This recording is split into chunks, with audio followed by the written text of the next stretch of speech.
If you've been subscribed to this channel or our gaming channel, Purple Coin Plus, and have seen any of our recent videos, you've probably noticed that we've developed a bit of an obsession with a certain tabletop game over the last year.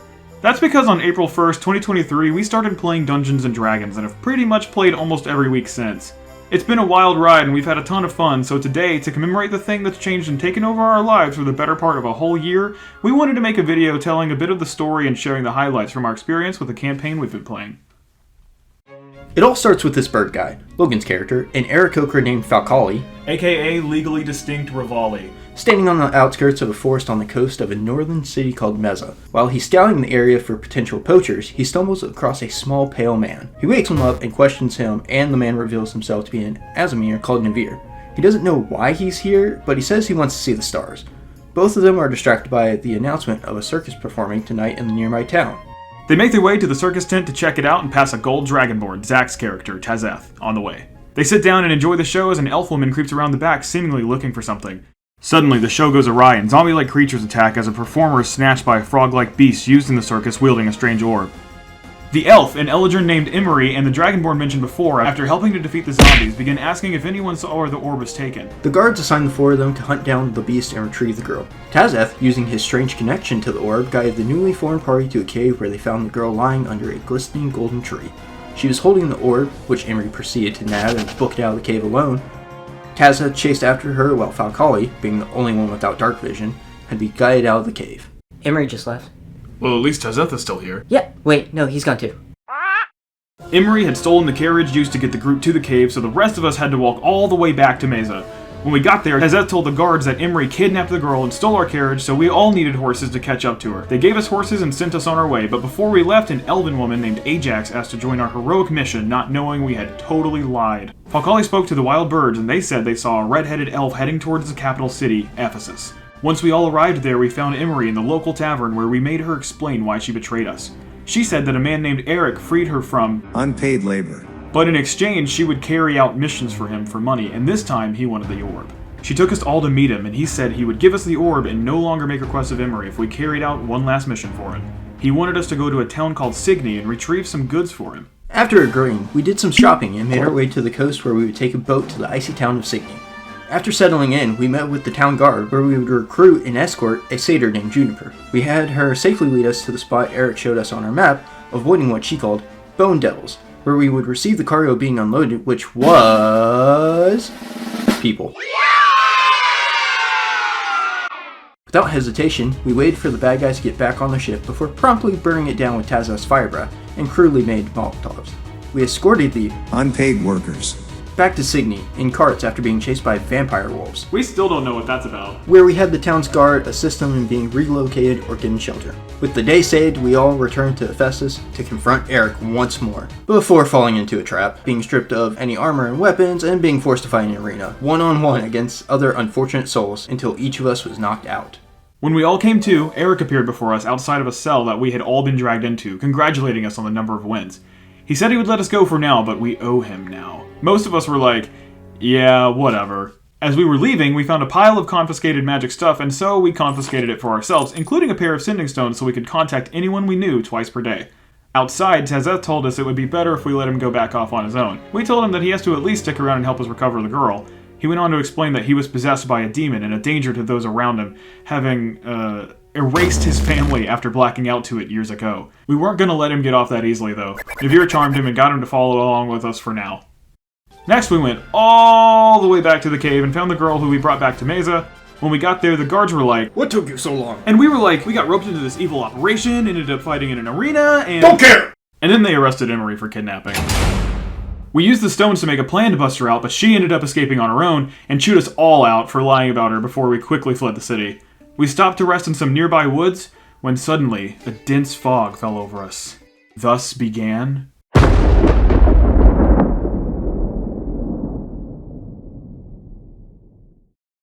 Realizing we weren't in Ephesus anymore, we hopped into a cart of some strange-looking people that call themselves Vistani.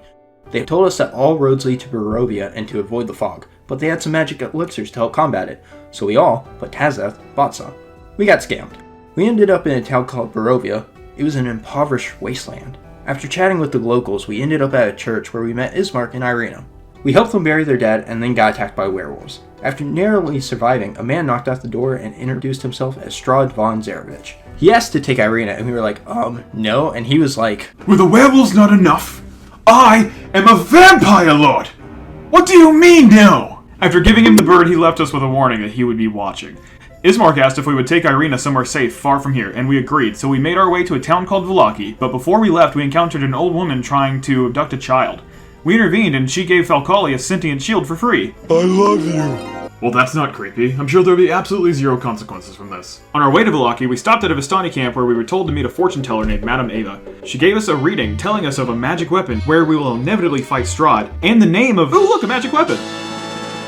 Finally, we had made our way to the town of Valaki and went to the local chapel, where the priest told us it would be safe for Irina once they had retrieved their stolen sacred bones and kept it protected. Navir and Tazeth began investigating and scared someone into giving them the information, leading us to a coffin maker. We couldn't get in, so Navir and Falcali flew into an upstairs window, got attacked by a whole bunch of vampire spawn, and I became the first person to hit zero as Falcali fell back out of the window trying to escape.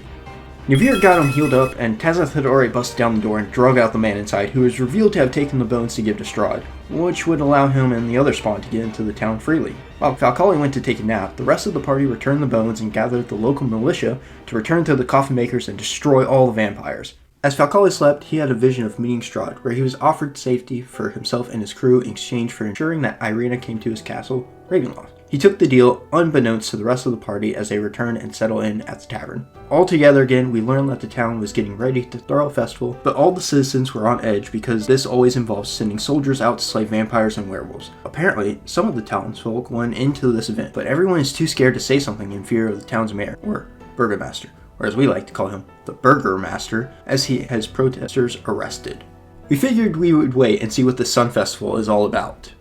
Falcali, having slept all day, stayed awake that night, keeping guard with Navir, who didn't need to sleep while the others rested before Navir decided to step out and see the stars.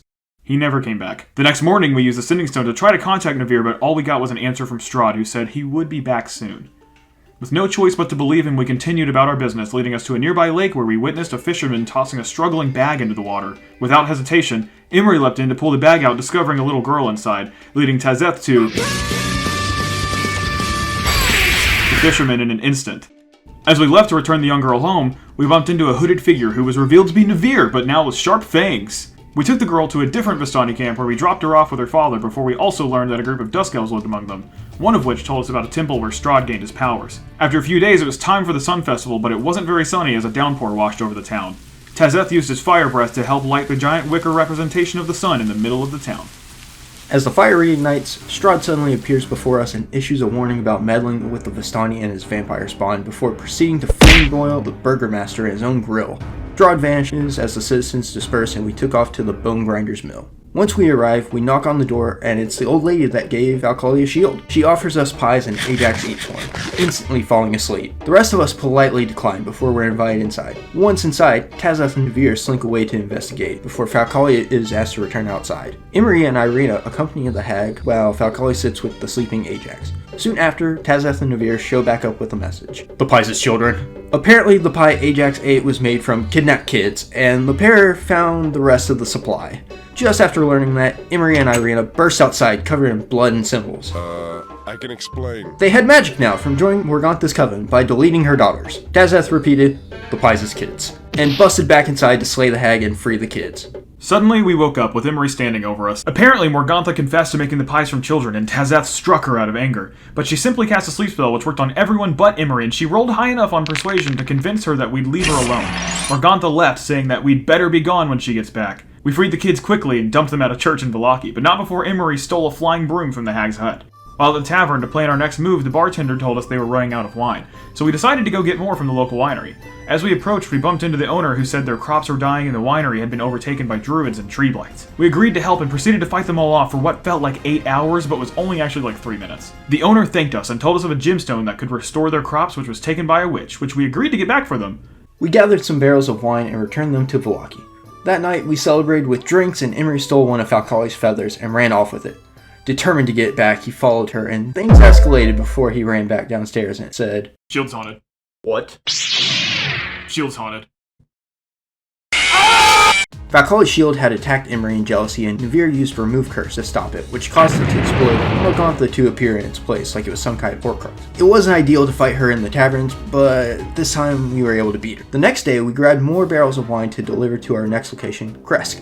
When we got there, Dimitri, their burgomaster, asked why we wanted entry. What are you doing here?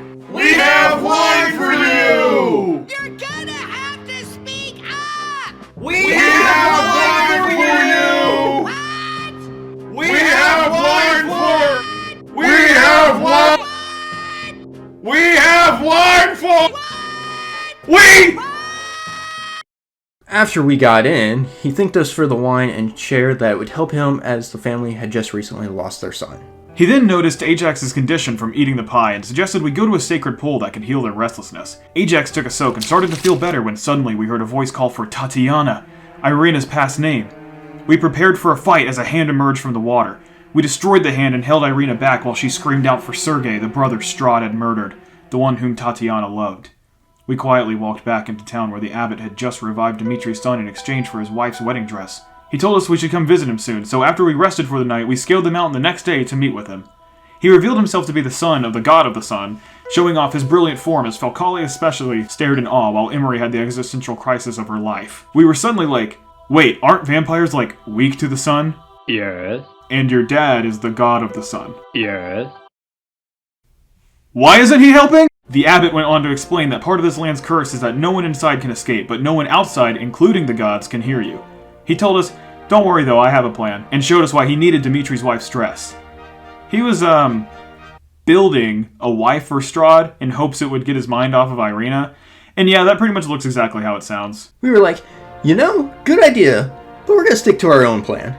He disagreed, but understood, saying that we would probably need someone that could really use the sunsword, so he offered to teach Valaki to be a paladin. The two of them performed a ritual while the others wandered the halls, bumping into a mysterious woman named Esmeralda. She had her own plans to defeat Strahd, but the party convinced her to wait and we would meet up later. She agreed and slipped away, and soon Valkali's ritual was over as he emerged a new man, person.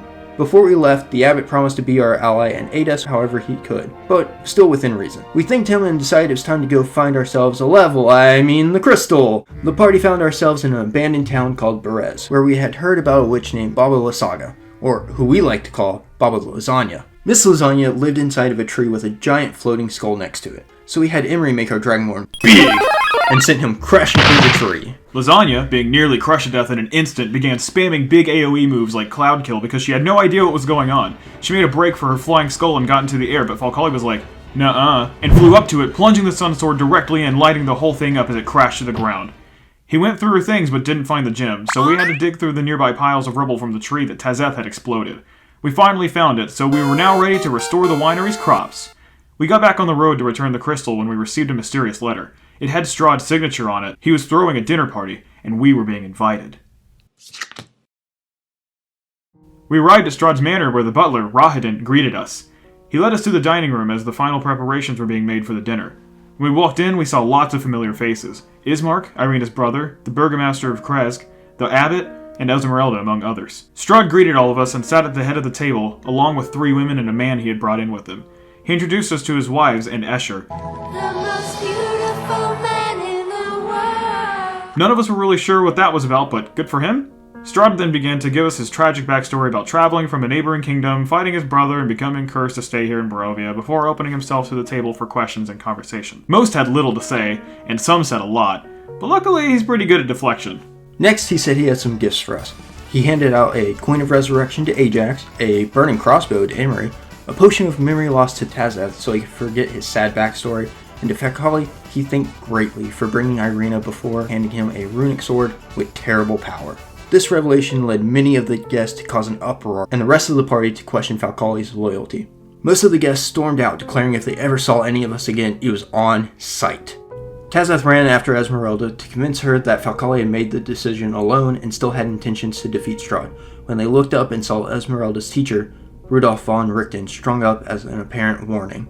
They got him down and grabbed the abbot, who used a spell to revive him. When he awakened, he began screaming uncontrollably, so we had Ajax cast Greater Restoration on him, which seemed to solve the problem. He thanked us and agreed to join our fight against Strahd before telling us that he had to get some things to prepare. Shortly later, we regrouped to make a plan to learn more about Ravenloft. We split into 3 groups where Irina and Tazeth went to distract Strahd, Emery and Ajax scouted out his crypt, and Valaki, Navir, and Esmeralda would find a teleportation circle. Irina and Tazeth had persuaded Escher to mix some memory potion into a drink for Strahd to release him of his obsession for Irina. Things did not work out, and Escher was turned into a rat. Unfortunately, Ajax and Emery were also ambushed by Strahd's wives. Everyone made a break for it and met at the teleportation circle that would take us to a random location. Beaten and bruised, we all took a second to relax after finding ourselves in a dusty mansion. Tazeth walked off to sit alone in a nearby room when he heard a sound. Upon investigation, he found a small ash dragon he named Spurt.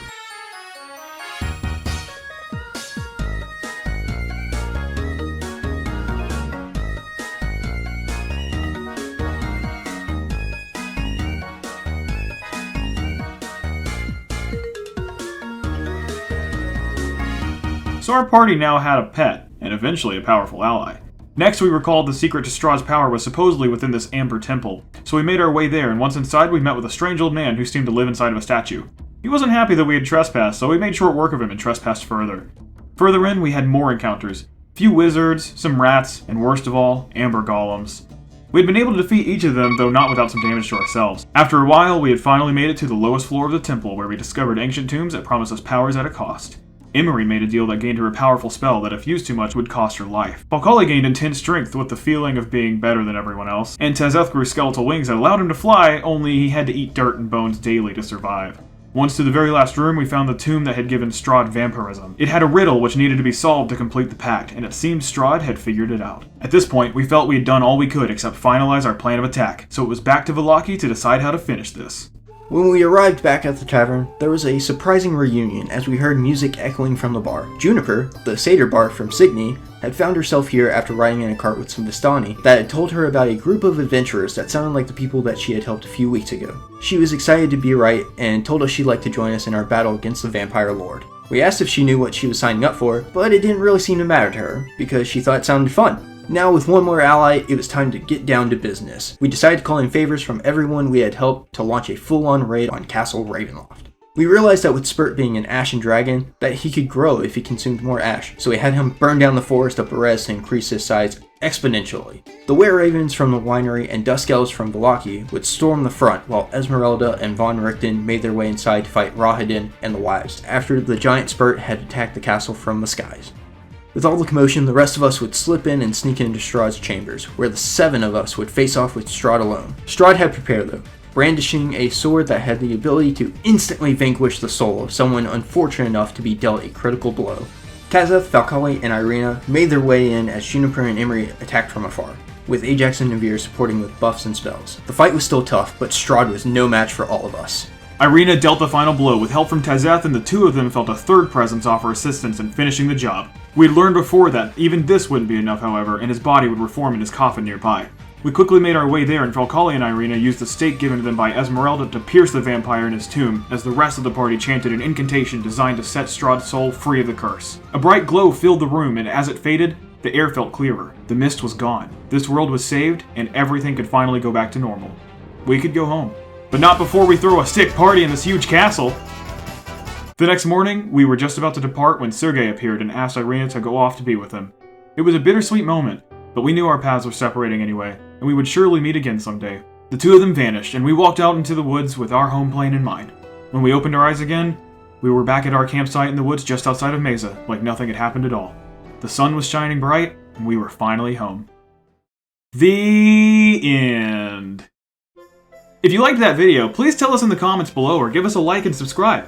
We've never done anything like this before, so this was an entirely new experience. We want to know if you guys want to see more content like this. And of course, our story didn't end there. If we get enough support, maybe we'll tell you the rest someday. Thanks for watching!